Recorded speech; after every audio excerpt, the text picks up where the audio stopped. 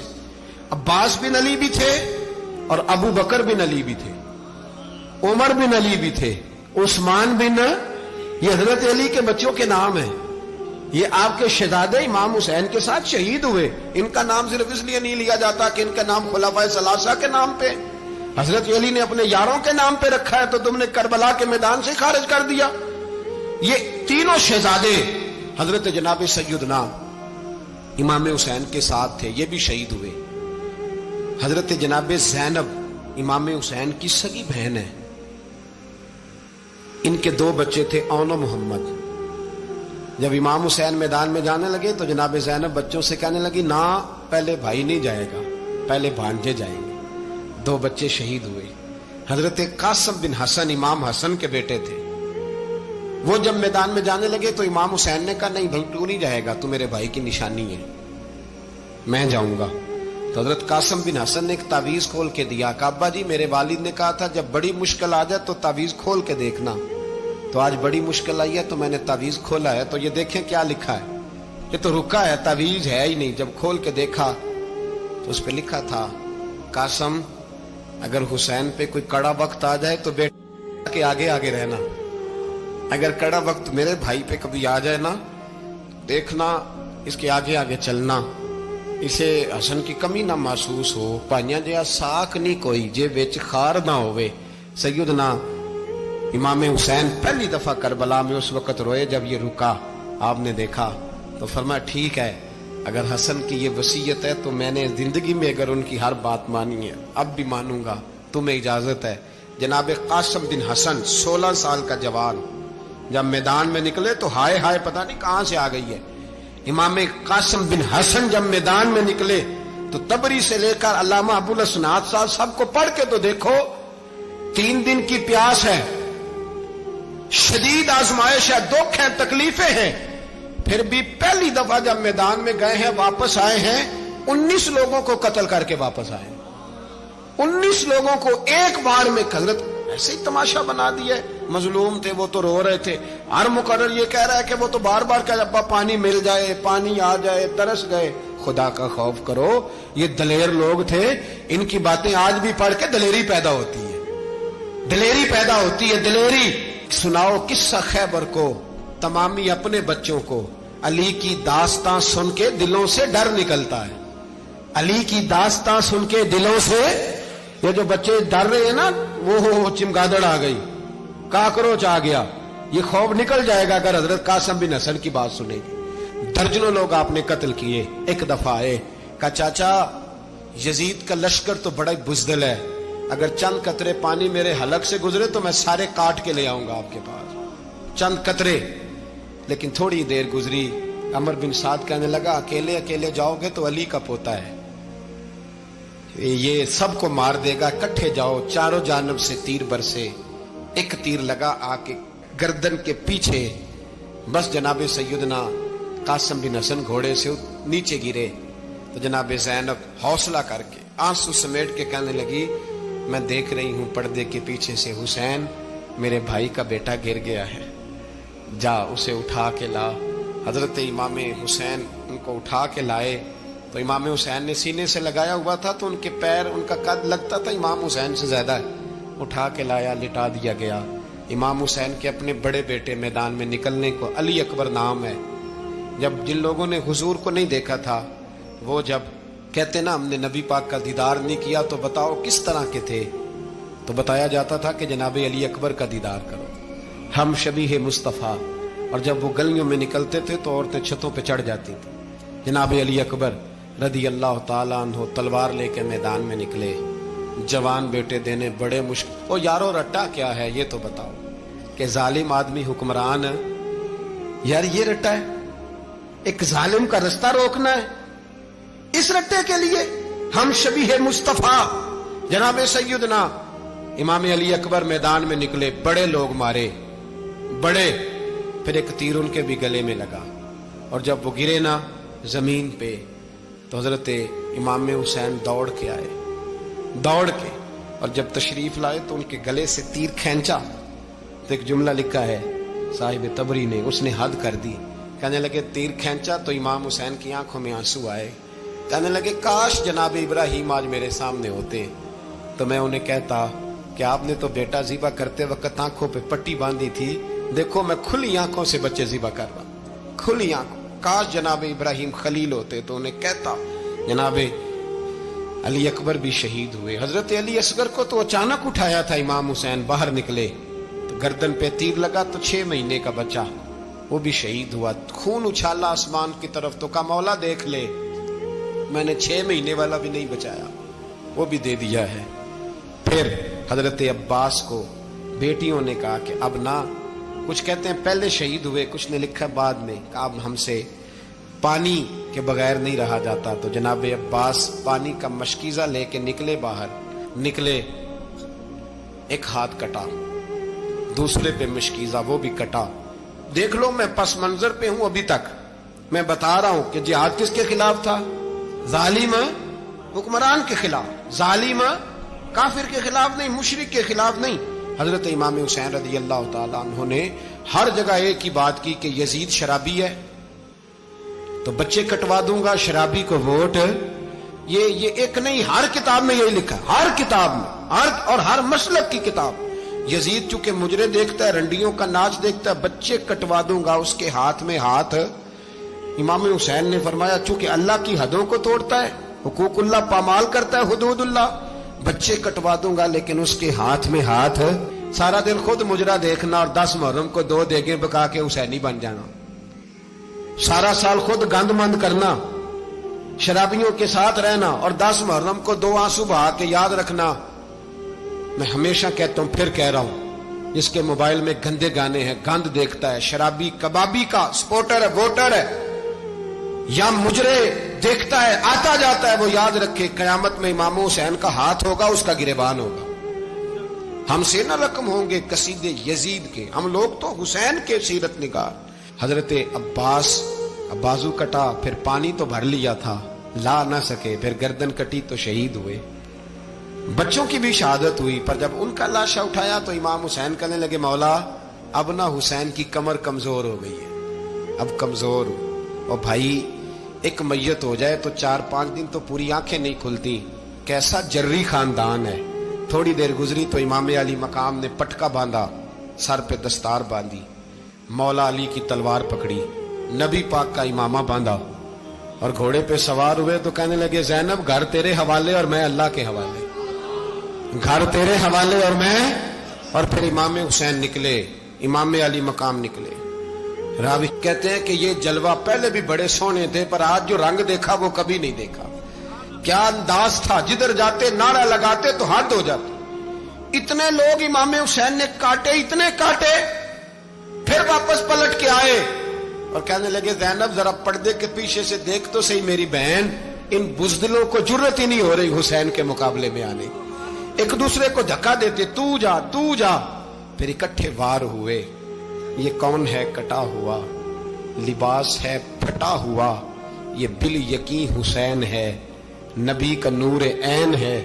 پھر چاروں جانب سے تیر برسے تو امام علی مقام چونکہ نماز کا وقت ہو گیا تھا، اترے گھوڑے سے، خون بہ رہا تھا، گرم ترین ریت سے تیمم کیا، سر سجدے میں رکھا، اور جب شمر آپ کی گردن کاٹنے لگا تو کہنے لگے ٹھہر جا ذرا رب سے ایک بات کر لینے دے۔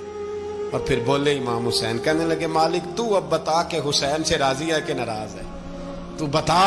تو پھر ایک آواز آئی، یا ایتھا النفس مطمئنہ ارجعی الی ربک راضیۃ مرضیہ، فرمایا نفس مطمئنہ واپس آ جا، تو اللہ سے راضی ہے، اللہ تجھ سے راضی۔ امام حسین وہاں شہید ہو گئے۔